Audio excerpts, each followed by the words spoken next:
Hello, class of 2020, and to the parents, administrators, staff, teachers, and everyone who's been a part of this village, well done. I'm honored to have an opportunity to speak to you today about these wonderful young adults. Over the past few years, I've had an opportunity to work with them and watch them grow into the mature young adults that they are today. So I'm very proud and very happy to see them reach this milestone. I think it's important to address the elephant in the room, which is that you guys are graduating during the times of COVID-19 and confinement, and probably the most difficult time of your generation, and will probably become your new normal. However, today I want you to focus on something a lot more important, and that is the future ahead. I want to remind you that you can still hope, you can still dream, and you can still work towards achieving those goals. How do I know that? Because I've seen your drive, your tenacity, your motivation, your resilience in overcoming many learning obstacles. Many of you have shared your dreams with me of wanting to go to college, trade school, or business school, or starting your own business. Well, today I'm here to let you know I believe in you.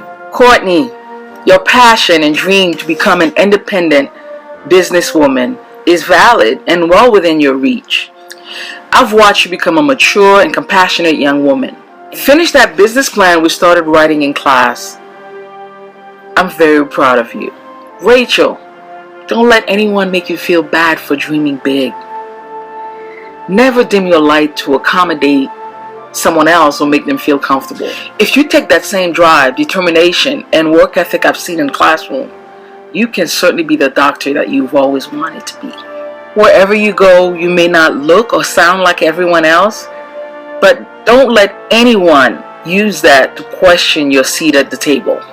I hope you remember everything we've talked about code switching and remember when to apply it.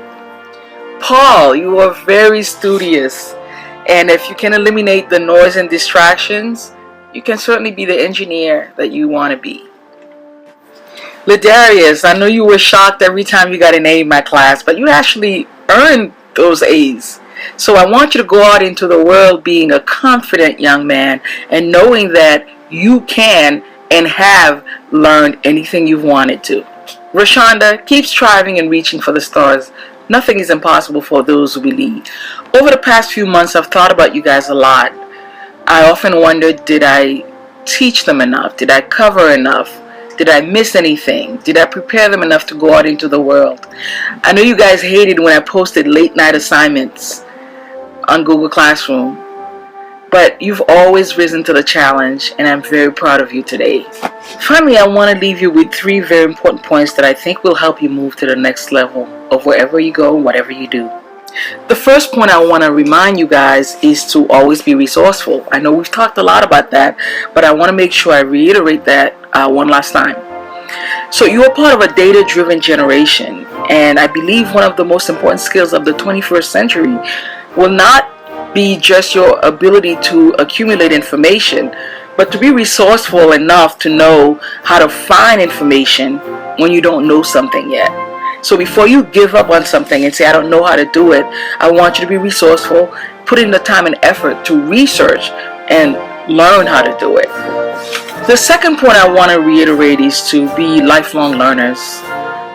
Whatever field you go into, you will need to keep growing in your field in order to excel. So I encourage you guys to continue to grow, continue to have the passion to research and learn whatever field you decide to go into. Whether you want to be a mechanic, a doctor, a teacher, you will have to keep learning. So becoming a life learner is something that I want you to take with passion. The third and final point I want to cover is self-advocacy. I want you to remember that you have to advocate for yourself. I've often said that in the classroom, but now as you go out into the world, it's become even more important. You are going out in the real world now, and people will try to shortchange you, dismiss you, or deny the contributions you bring to the table. It will be up to you to respectfully speak up for yourself. So whether in school or at work or in life in general, you owe it to yourself to remind the world that you exist and you bring valuable contributions to the table. It's important to have a voice. No one is going to speak up for you anymore louder than you can speak for yourself. So make sure your voice is heard. Lastly, I pray that you will feel empowered to go out in the world and exceed the expectations you've set for yourself, and watch how life will amaze you. Best wishes. Congratulations, class of 2020.